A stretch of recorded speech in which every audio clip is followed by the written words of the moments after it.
Pierre Poilievre keeps saying that everything is broken, and his only idea for the future is to cut supports and programs that people rely on. That's not responsible leadership, and that's not how we build the stronger future we need to have. It's a pessimistic and damaging perspective that doesn't do right by Canadians. He wants to tear things down, but we're focused on building things up, like $10 a day childcare. Une économie centrée sur le bien-être de tous les Canadiens, c'est une économie où les mères n'ont pas à choisir entre leur famille et leur carrière, et où les familles peuvent se permettre des services de garde de qualité. C'est comme ça qu'on va continuer de bâtir. Merci tout le monde. Je vais maintenant passer la parole à la ministre Gould. Karina.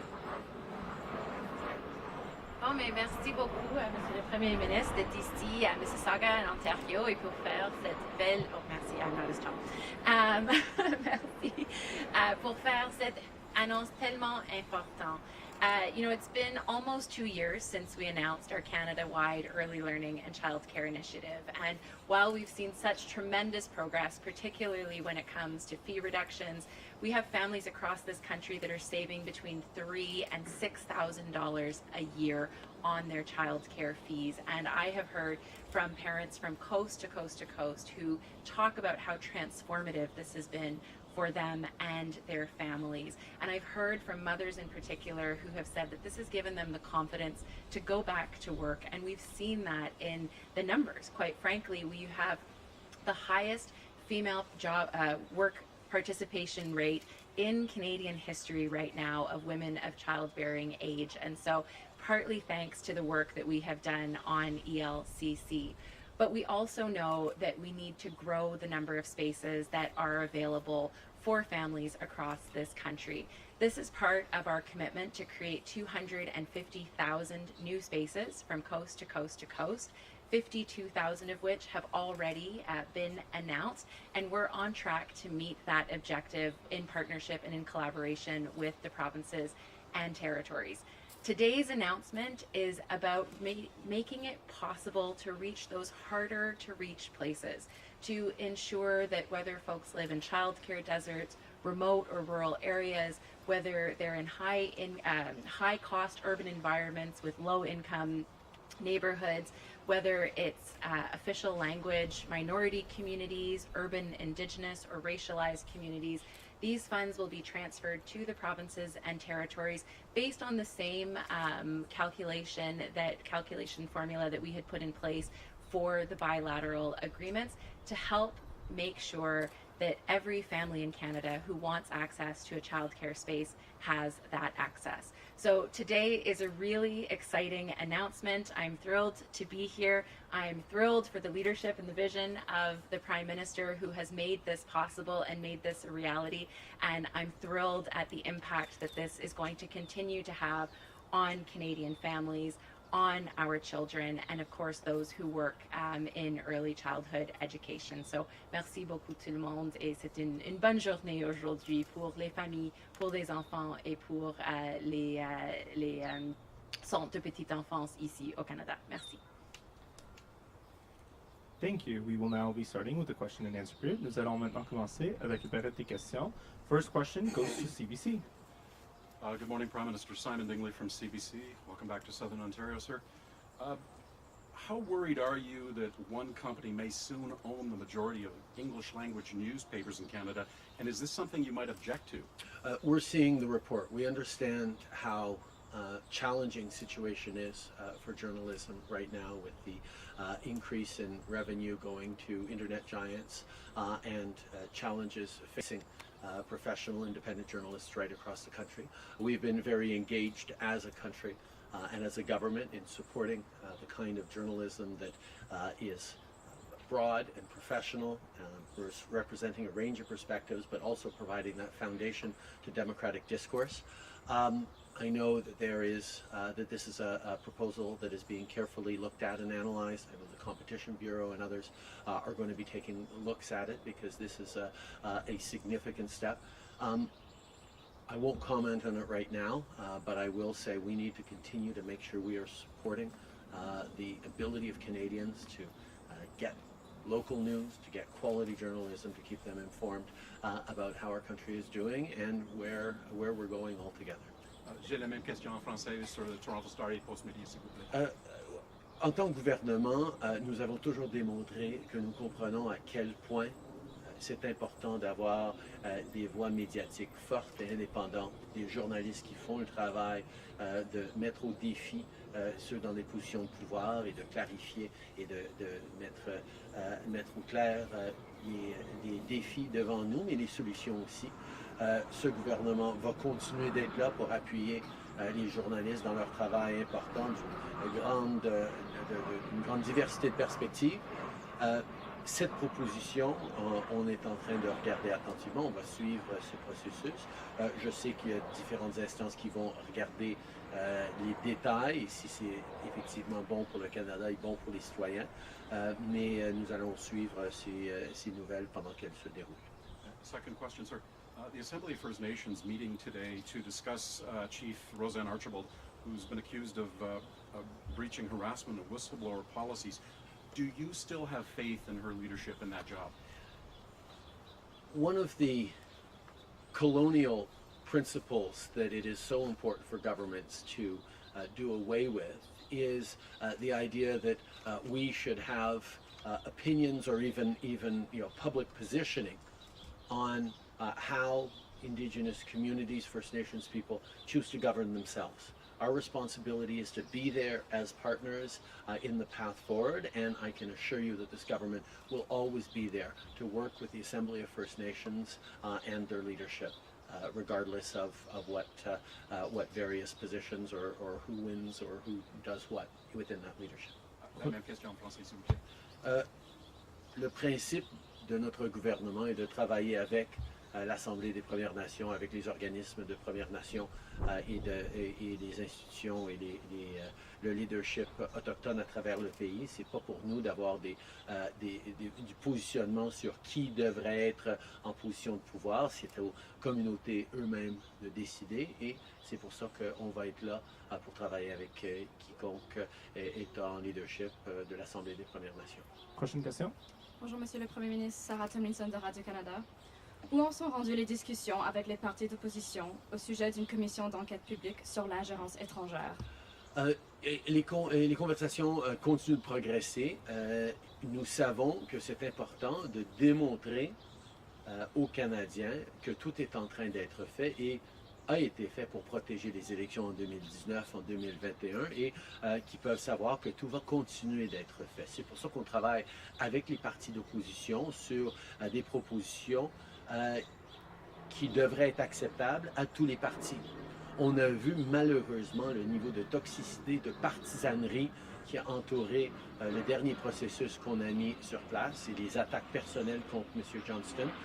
On veut éviter ça, c'est pour ça qu'on est en train de proposer une approche et on veut avoir la participation et l'acquiescence et l'approbation des autres partis avant de lancer quoi que ce soit pour s'assurer que ce ne sera pas victime, encore une fois, en tant que processus, de jeux partisans ou toxiques. La même réponse en anglais. I think it's really important that Canadians can have confidence in the mechanisms and the institutions we have to fight foreign interference. Those mechanisms that came to the conclusion that our 2019 and 2021 election integrity held, that those, despite attempts by foreign interference that is ongoing in all of our institutions, including democratic and private businesses, what did not impact the outcome of the 2019 and 2021 elections. But we also saw, through the mechanisms we put forward over the past months, that opposition parties played terrible, partisan and toxic games with a process that was independent and serious in its approach. So as we put forward proposals to the other parties on how we can move forward to restore Canadians' confidence in our abilities to fight foreign interference, we will ensure, before we launch any next process, that there is full buy-in by the other parties on how it'll be done and who will do it, because we do not want to see someone of the integrity of David Johnston in future people we might choose to do this work attacked by the same partisan toxicity that unfortunately we saw on display over the past months. Une deuxième question. Comment vont les négociations avec Meta et Google sur les redevances aux entreprises de presse? Quel genre de soutien est-ce que le gouvernement est prêt à offrir aux médias pour assurer leur survie? Comme j'ai dit, on a besoin, dans une démocratie, d'avoir des journalistes et du journalisme rigoureux et indépendant qui donnent confiance aux Canadiens et aux citoyens que tout est en train d'être examiné et mis au défi à chaque jour.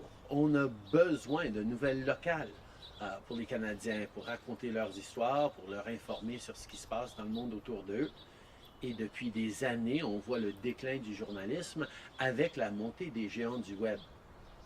Maintenant, on est dans une situation où Facebook refuse de payer leur juste part pour s'assurer que le journalisme et la démocratie continuent à bien fonctionner au pays. Et c'est extrêmement désolant de voir, particulièrement parce qu'il n'y a aucune règle actuellement qui est en place pour Meta ou pour les géants du web. On est en train de parler avec eux de quel règlement on pourrait installer dans les mois à venir, mais ils ont réagi de façon assez irresponsable pour dire non, on ne veut même pas en parler, on bloque l'accès aux nouvelles locales pour les Canadiens. Je peux souligner qu'avec Google, on continue d'avoir de bonnes conversations. On veut s'assurer que les Canadiens, évidemment, puissent avoir accès à des nouvelles locales, puissent avoir accès à l'information nécessaire à notre démocratie, mais aussi que les géants du web soient là pour payer leur juste part pour que les journalistes puissent continuer de faire leur bon travail.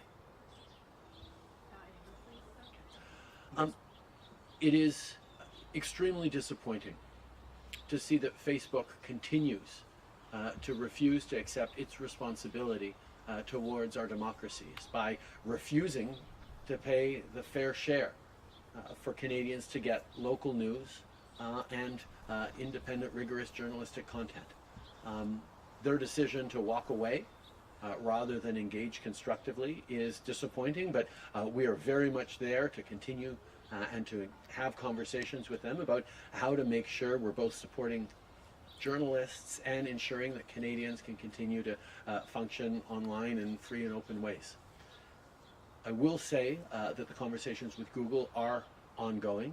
It is important that we find a way to ensure that Canadians can continue to access content in all sorts of different ways, but that also we protect rigorous, independent journalism that has a foundational role in our democracies, in holding authorities to account and keeping citizens informed about what's going on in their local communities and around the world. We know democracy only works with a strong, independent, diverse media, and we will continue standing up for that. Next question. Good morning, Prime Minister. Laura Stone, Globe and Mail. I wanted to ask about Olivia Chow's win in Toronto. We now have an NDP-linked mayor. We have a Liberal government, obviously, and a PC provincial government. How do all these levels of government with different visions on everything from climate change to bike lanes to the pace of housing, strong mayor powers, they all differ so much. How are these levels going to work together to actually achieve anything in Toronto?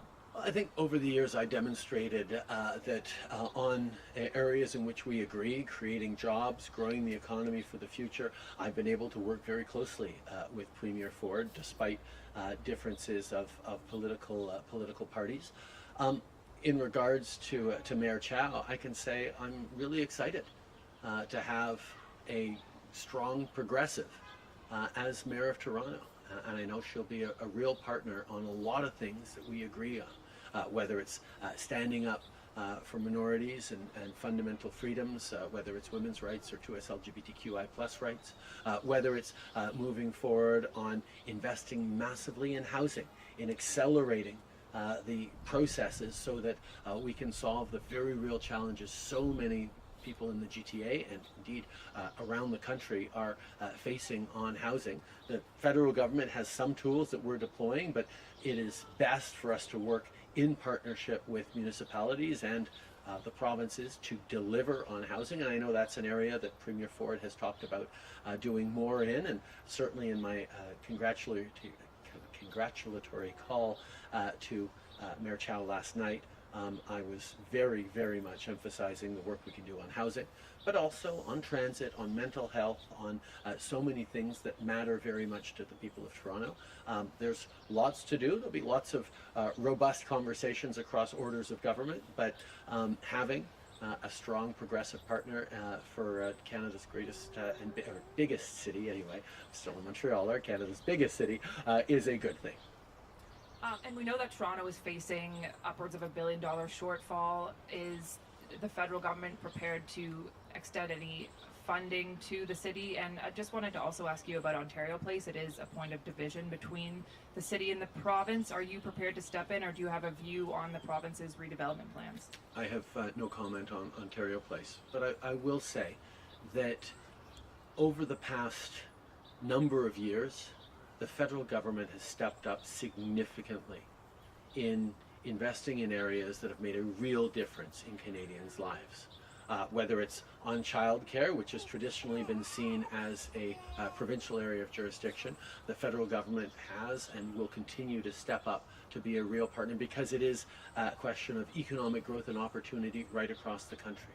During the pandemic, the federal government stepped up to such an extraordinary degree that 8 out of every $10 that supported people during the pandemic came from the federal government. What that means is we have been there over the past years to make sure that our economy has been growing and flourishing the way it needed to.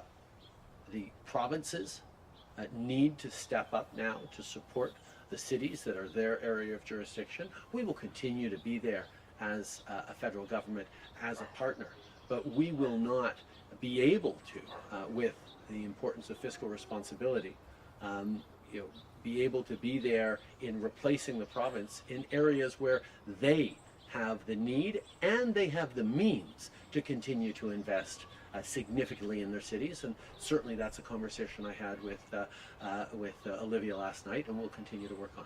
Last question. Hi. Good morning, Prime Minister. Chris Gargas, CTV News. I'm doing dual duty here today, so please bear with me. Question is, the opposition wanted a public inquiry called by the end of the Parliament session. Why haven't you announced next steps on this? What's the delay? As I said earlier, it is really important to us that we move forward with a consensus from all parties on the way forward. We saw the excessive partisanship and toxicity that was aimed at and rendered it impossible for our esteemed former Governor General David Johnston to actually be able to continue his work. This is something that I think all Canadians know we have to avoid in the future as we deal with foreign interference, and that's why we are going to be making sure that we have consensus around the path forward, around the framework, around the individual or individuals we will put in charge of the next steps before we actually announce anything. We need to have buy-in from the other parties so that we do not see the kind of partisanship and toxicity that was all too evident last time we moved forward on a serious approach to dealing with foreign interference, which requires responsible leadership and serious approach. And last follow-up, sorry. Good morning, Prime Minister. You're here talking about expanding childcare centers, but I was wondering if you can also address the workforce crisis. There are existing centers that are really struggling with staffing issues, and we understand it is the province's job to implement this program, but can you just talk about what the federal government can do? Well, our hope is the fact that the federal government has stepped up so massively with tens of billions of dollars to ensure that childcare prices are coming down to $10 a day across the country over the coming years, even as they've already been cut in half, that we're putting forward hundreds of millions of dollars now to invest in infrastructure to support childcare spaces, that the provinces will do their part in stepping up and ensuring proper supports and a pay grid for early childhood educators, encourage opportunities for people to join the workforce as early childhood educators, and create that stability so that you can have high quality childcare spaces both be accessible and affordable. This is work that we will continue doing together. Merci beaucoup tout le monde.